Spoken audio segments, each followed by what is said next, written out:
Welcome to this explainer. So, this week, absolutely wild. We were hit with a massive, honestly kind of chaotic 15-point news dump across the tech sector. But instead of getting totally overwhelmed by it all, we're going to break everything down into one cohesive, structured look at exactly how AI is transforming our world right now. And we're going to do it by starting way up at the global geopolitical stage and then zooming all the way down to the personal laptop sitting right in front of you. We have to kick things off with a massive geopolitical curveball, a story genuinely nobody saw coming. The US government just suspended foreign access to Anthropic's wildly powerful new models, Claude Fable 5 and Mythos 5. They're citing national security concerns. So what does this actually mean in practice? Well, it means that non-Americans, whether you're working in a high-rise in Mumbai or a coffee shop anywhere else outside the US, are completely locked out of what is arguably the most powerful AI on Earth right now. To make sense of these updates without getting total content whiplash, we're taking a macro to micro journey through 5 core areas. First, the geopolitics of AI. Then, titans and trillionaires. Third, AI in your pocket. Fourth, supercharging your workflow. And finally, the local agent swarm. All right, let's jump right into part 1, the geopolitics of AI.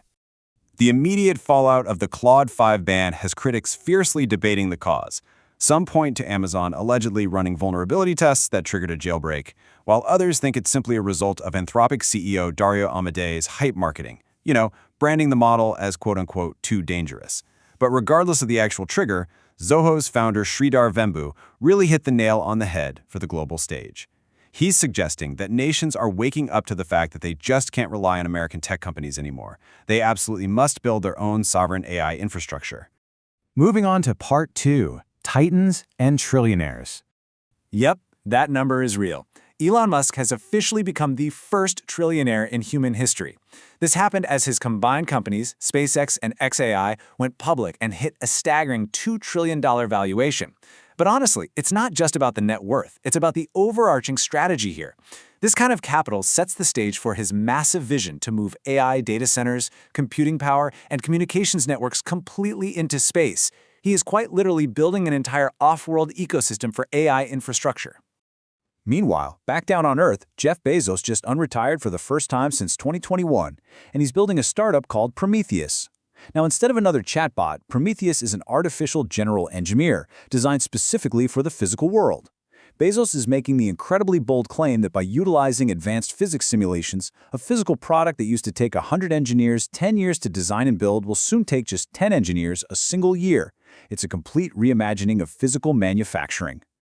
Okay, zooming in a bit, let's hit part 3, AI in your pocket. In a pretty major industry shift, Apple actually opted against using Anthropic and instead chose a roughly $1 billion a year partnership with Google's Gemini. But Apple isn't just slapping Gemini onto the iPhone and calling it a day. They are actively building their own custom foundation models on top of it. And the reason? To ensure absolute on-device privacy, basically guaranteeing that zero user data is ever stored or accessible to anyone else. And that strict privacy foundation, that is exactly what powers the brand new, completely overhauled Siri. And guys, it's a massive upgrade. Siri now has screen awareness, meaning it can literally see what you're looking at. It can pull a friend's address from a text message you got months ago and just instantly map the route. It also features these highly expressive, customizable voices, so it actually sounds like a human instead of a robot. And it's all centralized in a brand new Siri Hub app that syncs seamlessly across your phone, iPad, and Mac. But hey, over on the ChatGPT app, we're seeing a huge upgrade for its 900 million users too. You basically have a data visualization powerhouse right in your pocket now. From just a single type sentence, ChatGPT can generate interactive bar, line, and donut charts. So say you want to map global energy markets. You can literally hover over the slices, like seeing that 32% for coal, and interact with the data directly on your phone. You really don't need to be a data scientist anymore to visualize complex numbers. Not to be outdone in these pocket AI wars, Google just dropped Gemini 3.5 Live Translate. And I'm not kidding, this is a genuinely science fiction level update. It translates over 70 languages in real-time audio. But the really crazy part is that it completely preserves the original speaker's pitch, intonation, and pacing. So when you hear the translation, it sounds like the actual human you're talking to, not some flat robotic voice. And the best part? It's already live in the Translate app. Which brings us to part 4, supercharging your workflow. If you do any kind of design work, you might want to sit down for this. Figma just eliminated hours of tedious manual work.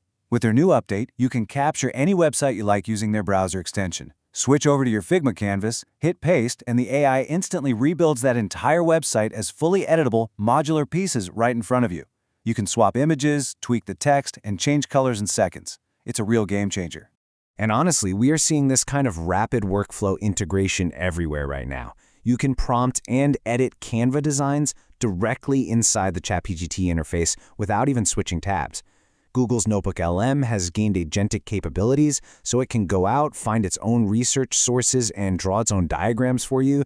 And with Apple Photos, by using on-device spatial models, you can completely reframe the physical perspective of your photos after you've already taken them. So fixing bad camera angles is basically instant now. For the developers and power users out there, your edge is just getting sharper.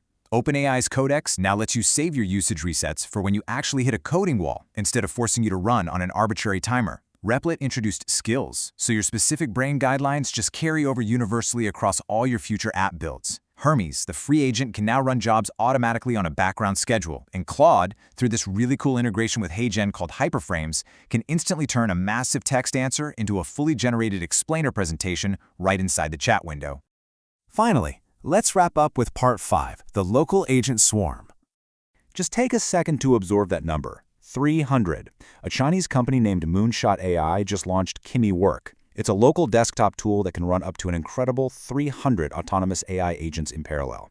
They coordinate with each other, do heavy research, pull live market data, and they can compile fully realized spreadsheets and slide decks for you automatically. And the kicker, all of this happens while your data safely stays right there on your local device.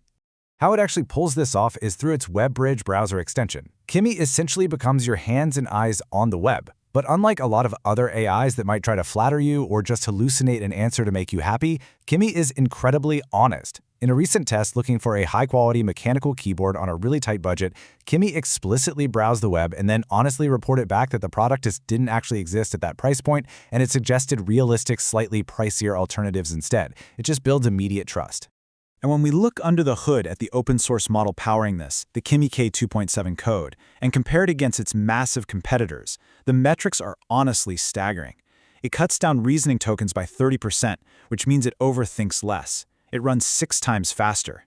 And in community tests, where it had to generate visual science concepts, it effortlessly beat both GPT 5.5 and Claude Opus 4.8 in accurately rendering the complex physics of a water wave.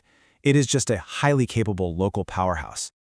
So that brings us to the end of this crazy macro to micro journey. We've gone from the US government completely banning foreign access to top-tier models, all the way down to a swarm of local agents generating honest insights and rendering actual physics right on your personal desktop. The landscape has radically shifted in just the last few days alone. The tools are undeniably here, and they are becoming highly autonomous. So I'll leave you to consider this one massive question. With governments locking down models and AI practically building itself, what will you build today?